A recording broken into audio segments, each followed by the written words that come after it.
Okay, so welcome. Good afternoon. My name is Aleksandar. I'm from the University of Amsterdam. This is a joint work with Josh Rao from Stanford.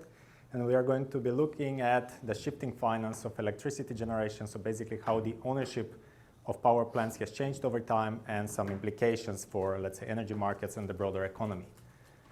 So to start with some motivation where this paper fits, I think it fits a bit in the literature on adopting innovation. So who creates new assets in the economy?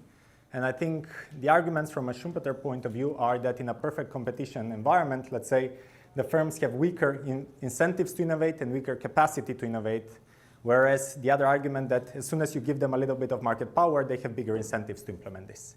The opposite argument will come from an arrow point of view, where the market power kind of stifles, limits innovation.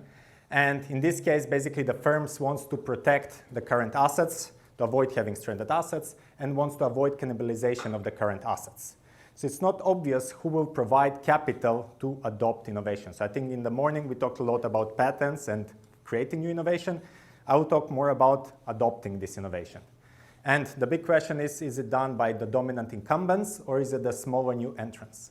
Our focus will be on the energy sector, or in particular actually power plants and electricity generating assets. And I think this is a very important sector for three reasons. The first one, I think electricity is a basic infrastructure. I think it can stimulate long-term economic growth. And we know that, let's say, blackouts and pricing volatility, they can have profound effects, first really on poverty among population, but also on industrial production, manufacturing, etc., on the economic growth that surrounds them. With the Russia invasion of Ukraine, there are also growing concerns about security and energy independence. And if you want to obtain it, that requires a significant amount of capital to come into this industry. Electricity is also interesting for another reason, because it's a very capital-intensive sector and a sector that has experienced a large amount of innovation over the last years. So we can think about the creation of new technologies, such as solar and wind power plants, but also the shale gas revolution, which created large resources of shale gas that can be adopted. So it's a question like who will finance the adoption of this new technology, but also what will happen with the ownership and operation of legacy assets during this period of transition. The third aspect, I think, energy is also a sector that experiences very large variation in the market regulation, demands, and the policy incentives. So there are different countries that go in different directions in terms of government regulation, but also creating like production-based incentives or sales-based incentives, etc. Related to the theme of this conference, electricity generation is a very large source of emissions and pollution. And a lot of the government policies that focus on addressing pollution kind of have the power plants basically in the epicenter of this policy. So they're really important for reducing the pollution overall. And a big question in a broader framework is which economic policies can facilitate this transition. So to show you the big trends that we observe in the data, so we collect ownership data on US power plants that account for 99% of the electricity generation in US. If you look at this figure, I will come back later to all the ownership categories in detail. The one part that is shrinking in the middle, that will be the percentage of electricity that is generated by power plants owned by domestic publicly listed corporations. And that share declines from 69% in 2008 to 54% in 2020. What is increasing is at the bottom. It's private equity, institutional investors directly, and foreign corporations. So private equity, these three categories jointly increased their share from 8 to 24% at the end of our sample. So roughly, let's say, 1/4 of all electricity in the US now comes from power plants that are owned by private equity, institutional investors directly, so think about pension funds, insurance companies, and a bit foreign corporations, so think about European energy companies or Asian. Across categories, if we zoom in, there will be very large differences. So these new entrants, technically, they own roughly 54% of the wind generating assets in US, 44% of solar, and approximately 28% of the installed gas capacity in US. So the main research question, what we do is like, first, we ask which mechanisms drive these ownership changes. And we focus on three things. We focus on creating new assets, selling assets, and shutting down assets. And what we observe is that the new entrants, they are much more likely to create new power plants. So incumbent domestic publicly listed corporations, they are significantly less likely to create new renewable power plants and also natural gas power plants.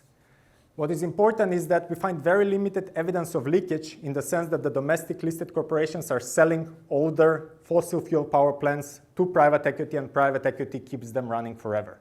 We find very limited evidence for that. Actually, these power plants, most of them end up being shut down during our sample period. We look at which economic conditions will facilitate these ownership changes. And we find that the main factor that explains the heterogeneity in ownership is market deregulation. States with deregulated markets, we have an independent balancing authority that determines the transmission. They're the ones that attract capital from new investors, and they're the ones that experience a higher degree of creation, also higher degree of destruction in the system. Then what is important is that the effect of this market competition or liberalization is robust to controlling, for example, for climate concerns among the population, but also for various measures of renewable policy incentives, so like property tax incentives, sales tax incentives, feed-in tariffs. Finally, implications for electricity market.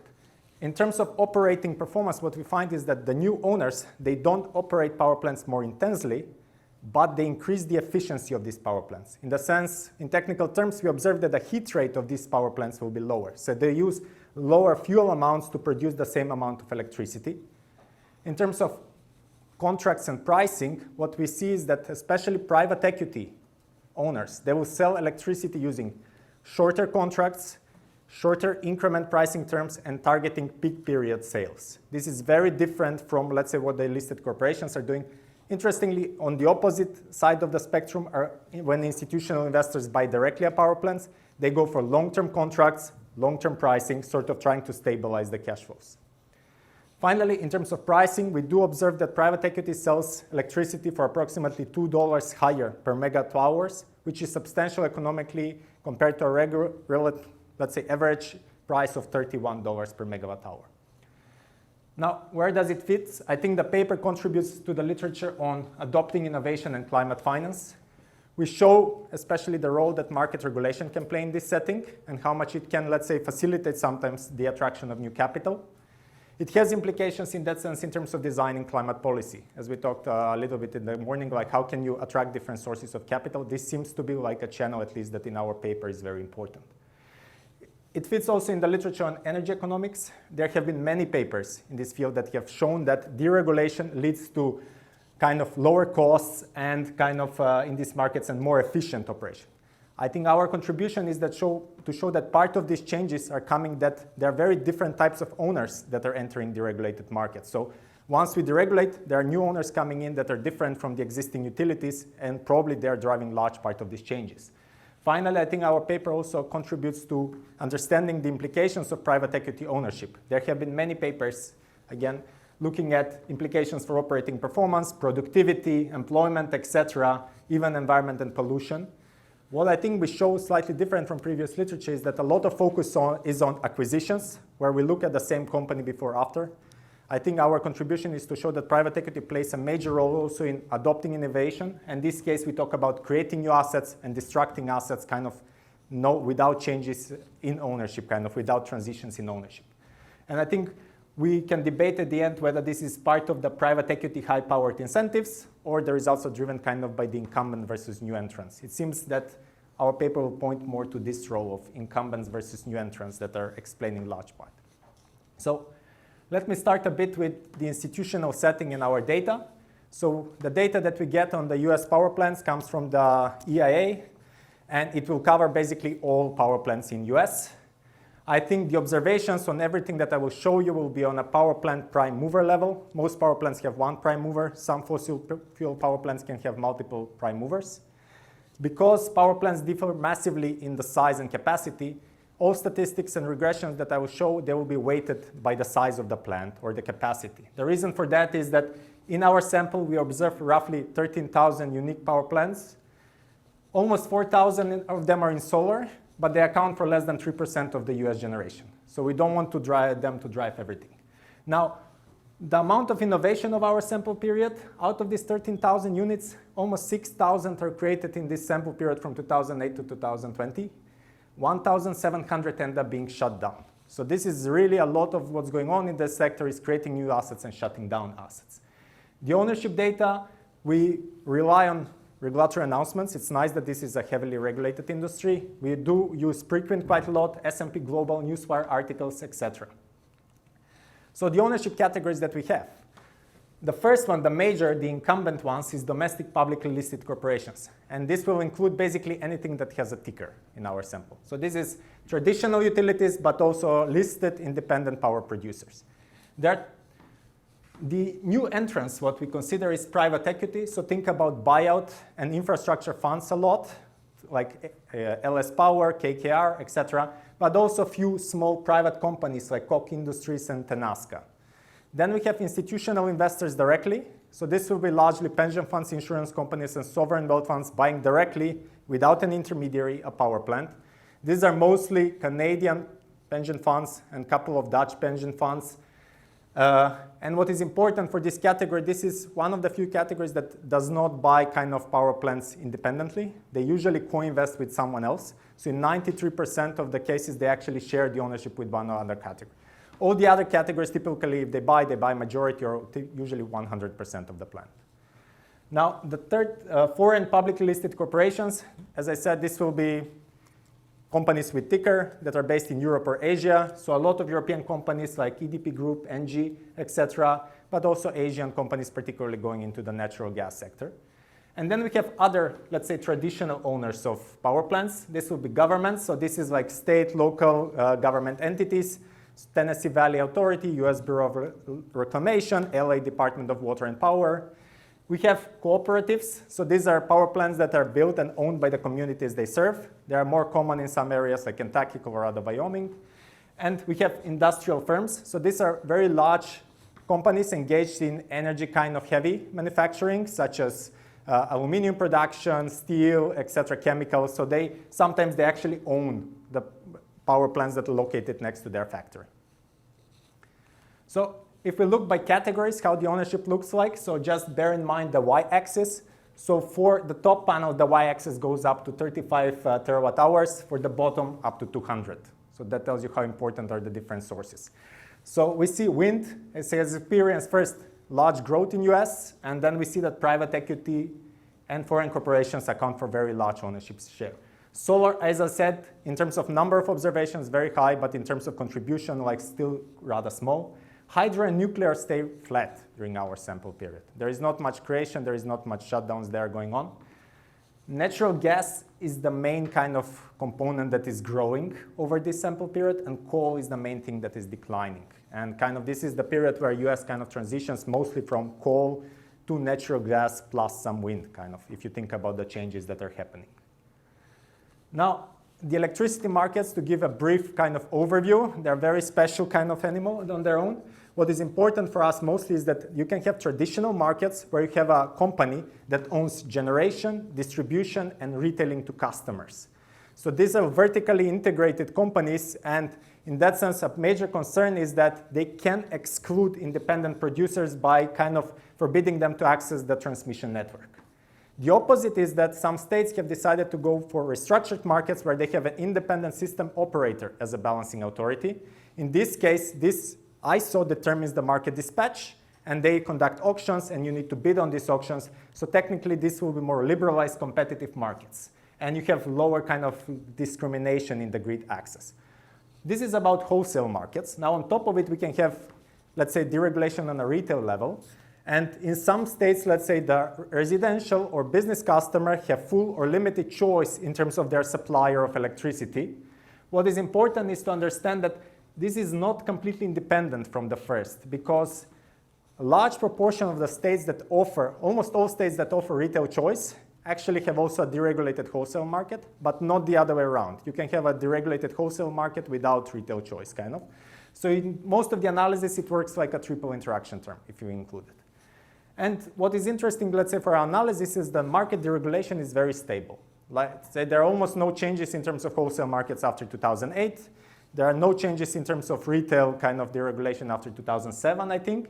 And most of these are before kind of wind and solar technologies became competitive and large adoption started. So technically, there is not much reverse causality going on by the creating these new technologies. So to show the geographical distribution, how it works, let's say the traditional, and to give you the changes of ownership where they're happening. Traditional utilities, for example, states that have them, like Colorado and Alabama, they experience almost zero change in ownership. Like the listed utilities, domestic listed corporations in Colorado, their ownership share changes from 62 to 61%. Alabama also stays flat. Now, states that have this ISO, Independent Balancing Authority, experience large changes. So I listed here California. Domestic corporations now account for 38% only of the electricity generation. Private equity is up to 22, institutional investors directly 9, foreign corporations are small. More extreme changes like Ohio, the ownership by domestic corporations goes down from 94% to 55. Private equity is up to 32%. I think the state with the highest ownership of electricity by private equity will be Pennsylvania, with slightly above 50%, and this is also one of the second largest producer of electricity in the US. So let's zoom into the determinants of these ownership changes. So I will start first with creating greenfield power plants. We define greenfield as the first 12 months of a power plant operation. This is an indicator variable. And the question that we're interested in is who is more likely to create. And you can put arguments why the incumbent companies will be more likely to do this. Like think about the role of market concentration. They have the size, they have existing access to the grid, they have probably good connections to the regulators and politicians who are in place, and synergies, so they can be a natural candidate. On the other hand, they have also incentives to delay the implementation of new technology, especially if they're protected with market power, and in this case, they actually might use that kind of to avoid creating new assets. So just by looking at summary stats, we see that in these deregulated markets, for example, on average, at any given moment of time, 1.96% of the power plants are in these first 12 months of operation, which is significantly higher than in deregulated traditional markets where that percentage is much lower. Now, the question that we cannot see from this figure is whether this is driven by preferences for certain technologies or just willingness to create new assets. What we do is, in specifications, at least what we try to do is to include saturated set of fixed effects. So what we try to control is for interacted fixed effects of technology type, time state, times year month. So what we are comparing is probability to own a new greenfield solar plant in California in, let's say, 2010, January, basically. We try to compare the differences across that. The unconditional probability that a plant is in a greenfield stage is not very high. It's 1.75% of all of them. If we look for domestic corporation, the negative coefficient tells us that they're 1.18 percentage points lower probability, which is substantial economic effect, roughly 70% of the baseline average. Who owns more greenfield plants? It's private equity and foreign corporations. For private equity, the coefficient, it's an increase of approximately 80% relative to the baseline probability to own a power plant in this greenfield stage. For foreign corporations, it's also substantial. Institutional investors directly, this is really shows a bit preferences. They own a lot of, let's say, especially renewable assets like solar and wind, but they don't want to touch these assets in the first months of operation. They're not the ones that want to create assets. They want to have operational assets with stable long-term cash flows, If we decompose this coefficient, what drives it? We see that half of the effect comes from creating new solar and wind farms, like 66 base points. 43 comes from creating new natural gas power plants. So they're doing both. And I think what is interesting is the columns 3 and 4, where we look at interaction terms. So the difference between creating new power plants between the new entrants and the incumbent domestic corporations is significant only in these markets that are highly deregulated. This is where we see that a lot of new entrants come in and create new assets. In traditional markets, there is not much difference going on there.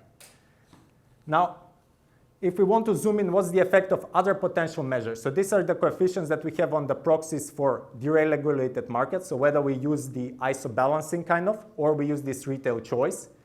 If we control for climate concerns, the interaction terms with that one do not explain the heterogeneity in ownership structure. Most of the paper, we create a renewable policy index, which aggregates 5 components: renewable corporate tax incentives, property tax incentives, sale tax incentives, plus production-based incentives and feed-in tariffs. So we use this index. We also do a combination where we split them. It doesn't matter.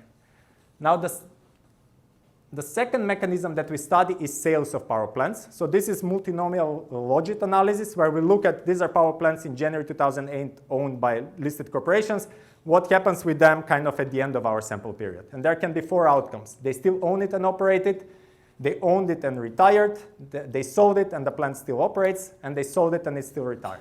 We see that approximately 15% for both cases, the probability to retire it and to sell it kind of are roughly the same. What kind of plants end up being kind of retired in that case is important. We see that power plants that are older, as well as more fossil fuel power plants, they are much more likely to be retired rather than being sold. So this suggests that kind of the major concern in policy that we have a lot of leakage because we target listed corporations with disclosure requirements and public scrutiny. That's not happening. It's not like they're selling these assets to private equity, which is subject to less disclosure, so they will keep operating these assets forever. Kind of, we find limited evidence for that. To extend kind of this analysis, we look at decommissioning or shutdowns of power plants. First, just the summary stats show roughly similar, higher probability again to shut down a power plant in these deregulated states as compared to states with traditional markets. Now, again, the same analysis, who will own power plants that are in the decommissioning stage. We define decommissioning as the last 12 months of ownership of power plants operation before it shut down forever, kind of. What we see is that domestic corporations, they don't have significantly higher probability. So the coefficient is positive but not significant. Private equity is not less likely. Kind of a major concern is that private equity will buy these assets and keep operating them forever. We see that they have similar decommissioning rates. Institutional investors and foreign corporations, it's lower. Again, for institutional investors, they don't want to own power plants when they are created. They don't want to own them in the final stages when they are shut down because it opens up to a lot of litigation risks, etc. So again, what is important is that for domestic corporations, the interaction terms. In traditional markets, they're actually less likely to shut down assets. They will keep running them. If you put them subject to competition with a lot of newly created assets, then the probability to shut down assets goes up. And I think this is very interesting kind of in terms of if we want to speed up transition. Now, in the last 5 minutes, let me talk about implications for energy markets. So I will start first with operating changes. And what we focus here are 2 components. One is the capacity factor, which measures how intensely you use an asset, basically how much you generate electricity given the capacity that you have in place. And the second measure is the heat rate. This is how much fuel you spend per unit of generated electricity. For the capacity factor, what we observe is that domestic corporations tend to use the assets slightly with higher capacity, slightly more intensely. And this is especially the case in traditional markets where they don't face so much competition, so they can choose which assets to operate.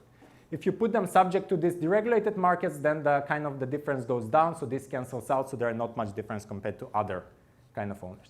Now, more interesting from an environmental policy is the heat rate, because this tells you the efficiency of the power plant, how much kind of fuel you need to consume in order to generate electricity. And here what we observe, so think about the baseline, the mean of this variable is 11. And what we see is that for domestic corporations, it's significantly higher. So they're operating these assets less efficiently. Who is operating assets more efficiently? It will be private equity, institutional investors, and the foreign corporations. So a lot of these new investors. What is important kind of also, because part of their energy transition is creating new assets, right?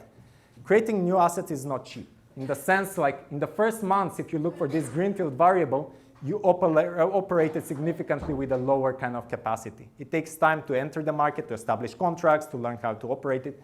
What is also important is that you're not so efficient.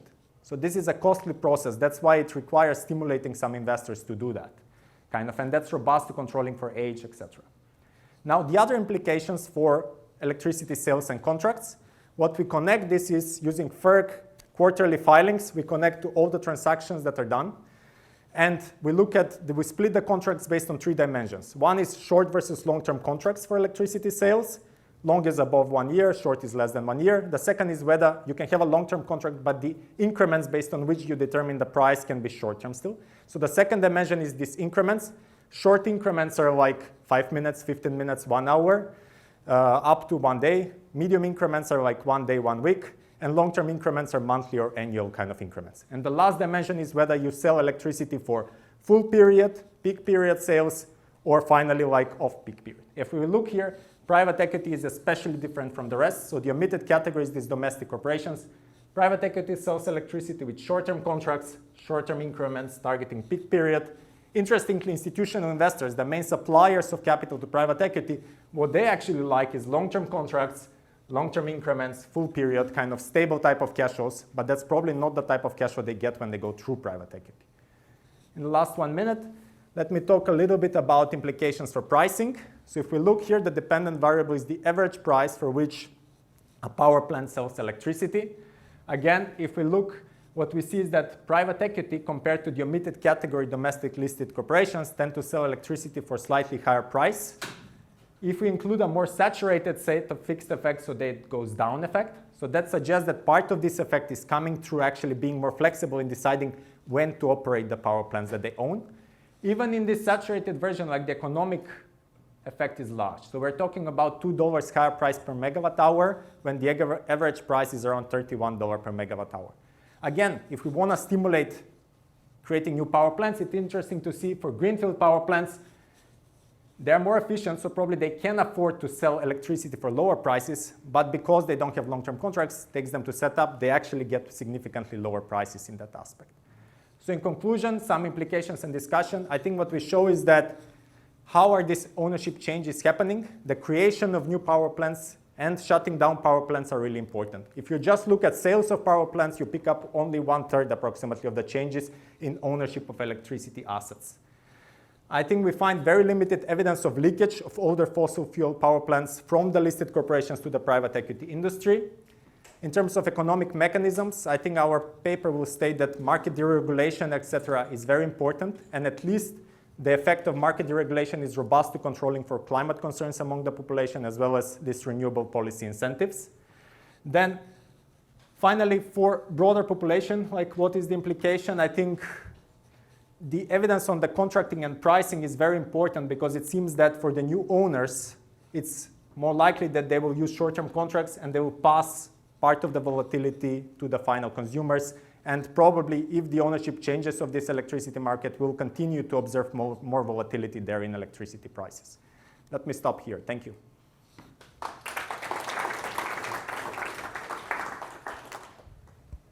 Well, thank you. Thank you for a very nice presentation and paper, Aleksandar. And so my name is Gustav Martinsson. I'm at the Stockholm University, but also a permanent visitor here at SCHOFF.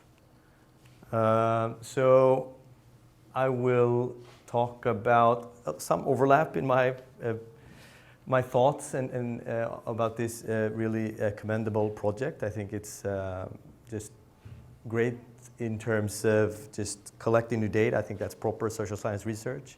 It's a bit of a forgotten sector in finance and in empirical. You tend to it's such a tricky sector, it's regulated, so you omit that sector. So I think that's worth emphasizing.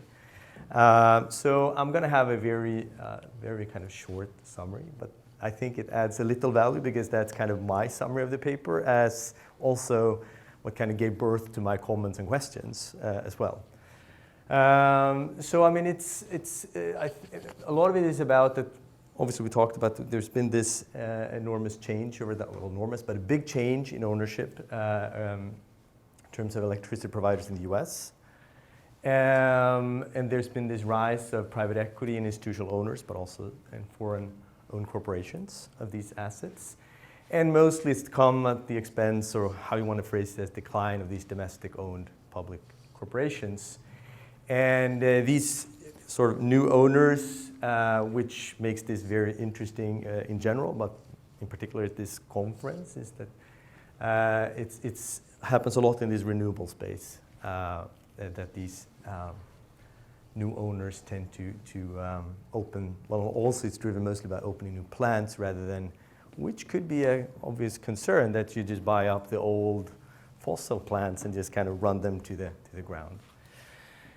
And which I will focus a lot on is these kind of policy, more about like policy implications of this, and this third point about it's emphasizing, you find a lot of evidence of this, that market deregulation is an important driver here, which is fascinating, and I will come with some of my thoughts on that and broader kind of aspects on this. As I said, I think this is a very interesting paper. I myself do a lot of these kind of constructing new large data sets, so I try to not be too unfair, but when you construct new cool data sets, you always ask for more and new things. So yeah, I can nuance as we go along. But I said it's very impressive and clearly timely topic. One thing that I've my first point about kind of, which I dubbed aggregate time series trends. So you partly, so on page 3 in your paper, so again, clearly the discussion is based on the paper, not the presentation, natural reasons. Because we've seen these trends in many countries, and to what I know, so this fact about Pennsylvania, over 50% is owned by private equity. We don't see that private equity has the same ownership shares, let's say in Sweden or in other countries, where we've seen similar moves in this kind of. So there's this trend in the background, which curiously, your data starts in 2008, you write that kind of aggregate CO2 emission peaks in 2007. So there is this broad trend somewhere in the background. And I think that would be interesting to talk more about, maybe do like an outlook at other countries potentially comparing. To what extent does this story pick up? Would we have seen this, they just happen to be like this in the US? Or is it really so that this is an important causal driver, not obviously driving the whole thing, but these deregulations that you write about, are they actually driving a large extent, or what part? And again, it's a big ask, but I think the paper is for me written in a way, it's a big paper, and I think that would make it, at least as a non-American, interesting. It's interesting as a non-American general, but to kind of get this in, is this really driven only by this, or is that they're riding a wave, they're quicker to act on these changes? So kind of that's, would they have happened regardless? It's a big thing, but like comparing it and contrasting with similar trends in other developed countries that do not have these ownership changes. And I'll get into kind of on my next slide a little bit more in detail some suggestions and thoughts about that. And also another big trend is that we have this general change like delisting. So a big like declining part of is the decline of the domestic public corporation in this space. But there's a general trend in general, like delistings of I think it peaked like early 2000s. And then there's been this delisting and decline of publicly traded companies. Not a huge thing, but again, similar. It would be interesting to see, does this space look similar? Is it in terms to the general trend in the economy, or is it something very special with this particular? Because what I'm in general, what I'm after, I mean, clearly in terms of identification in general, but also the policy implication for, let's say, other countries. If we want this, should we deregulate and try and attract private equity, or is this a particular US thing that follows a general ownership trend? Is it a special US thing based on the mix of energy resources, or is it something that it's broader? And another one is this, which I think is a good point. So you pointed this out about like reasons to deregulate at the state level, which I think this reverse causality, or like mitigating this concern about reverse causality, that a lot of these deregulations took place before it was like commercialized or not as important with these different renewable markets or energy sources. But I mean, I guess there can be different additional, I mean, I guess we can just have tons of different kind of reasons for there could be reverse causality. But one thing I was thinking about, is there a way to think, so maybe, sure it happened before, but is it so that, maybe not the best wording, but states with poor performing domestic corporations, or where this didn't really work, are they the ones that are more likely to deregulate, so even without the deregulation? Or it's something that I'm not sure how much that would drive your result, but I think it would be interesting, again, from an external validity point of view, to know a little bit more about reasons for these deregulations taking place in the first place. A bit of it, like also, now anecdotally, with the different states, you mentioned about where these private equity shares have gone up very highly, but just one way to like look at differences, growth trends leading up to these different deregulation events, have a bit of a discussion around that. I think that would be really interesting. And yeah, so generally just a little bit more on that, although I think the comment in the paper is fair, that kind of lessens some of those concerns based from renewables. But I think a little bigger or a little kind of, yeah, factoring a few more kind of aspects there would be interesting. And very related, so kind of I dubbed this state level determinants. So the way I read the paper is to kind of, let's really understand how ownership, kind of understand what drives these ownership changes. I think even though my previous comment, I think the market deregulation part is really nice, and I think the measurement there is exhaustive. I mean, a little bit of that discussion. But by reading it, I think there can be so many things that could be at play here. I mean, you do factor in the renewable kind of incentives, which is great. And you also have these that kind of concerns of the citizens of the state, kind of, or I guess it's more of a climate denier index, which I have a little bit of a problem with, but that's another kind of almost like a political thing there. But so I think it could be nice to, and there's many papers, many ways of measuring this.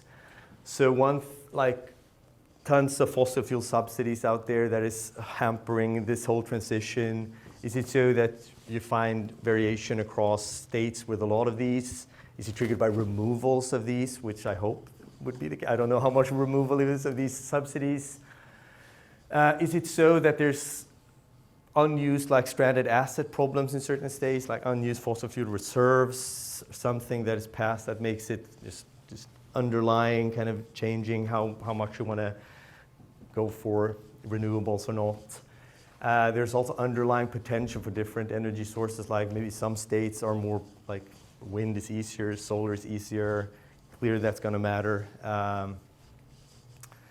Again, I realize that I'm adding like 30, 40 pages to a 71-page paper. That's not my point, but I think as a reader, because it's it's written like an important paper, it can be a really important paper, and I think if you take this broader, I think it can really explain, or at least highlight future papers, so I'm open to that. You're not writing a book here. Also, the degree to which states and regions are impacted by climate change could also be very important. Kind of could potentially also impact, I don't know if that could impact market deregulation, but for sure, this other point about why we're seeing these changes in these different states that we are seeing in many other countries that do not have these ownership changes. I think that's important. And also, so this should say deregulated, not regulated. So I also think the potential overlap of these different things, are they complementarity, substitutes? Do we see the same things, like do the deregulated states also provide the most incentives for renewables, or is it like either or? You can't do the deregulation, so you go with incentives. That's what's driving it. So maybe it's not politically feasible to deregulate, so then you have to do, that could be hopeful for if you want to emulate, so you couldn't do that, so you can try some other kind of lever. And this is based on this other, like third, like, or maybe it's enough to just have concerned citizen push. I don't think that's enough, but maybe that could be they demand this, and therefore that's another. So kind of, in a way, just describe and kind of show how these kind of different potentially overlap, correlate or not. I think that would be really interesting. And then I think I have 1 minute left, so that's perfect. I kind of went a little back and forth, but I still would like to just mention this. I call it overlap in ownership, because you think about, and I thought about it as I read the paper, about institutional investors being really important owners for private equity. Then you write it out right out there. So, I mean, to what extent could, mostly I think institutional owners in the background, are they like just one story? Or have they stopped investing in domestic corporation and moved that over to private equity? Or are they some kind of invisible hand or visible hand, I want to see, in the background, kind of reallocating capital? Although, I mean, it's a bit unfair when you do this great job at ownership, asking for, let's go one step back and look at that ownership. But given the importance of institutional owners, I think that's really important. This about kind of, it's just generally interesting. That's for sure not for this paper. I just, these final comments like PE, and now I didn't really, over the majority of electricity in some markets, these are markets that can really pass on like all the cost to the easily, that the leakage risk is really small, or most of it, not like manufacturing where you're like afraid that like exports can be like competed out. Like just, is this welfare enhancing or not? Is this a way to squeeze out? I mean, it's for sure not this, I just had to say it. It was a thought I had when I read the paper. And it's also just curiosity now during this time period. After this, now interest rates going up, private equity has a different environment, energy, volatility, price going up, just makes this project even more interesting. So, and I think, and also it's already quite detailed and long. I think you could, but I mean, you were writing as I was like waiting for this. So I realized it's that stage, so I can skip that. But I just want to, you unveil a new data set, which is well done, super great work, and I think this is a bit of a forgotten sector, which it shouldn't be. It's not forgotten, but it could be more research, and you start filling that gaps, which is great. Timely, important, and I hope these suggestions will be helpful. Thanks, Gustav.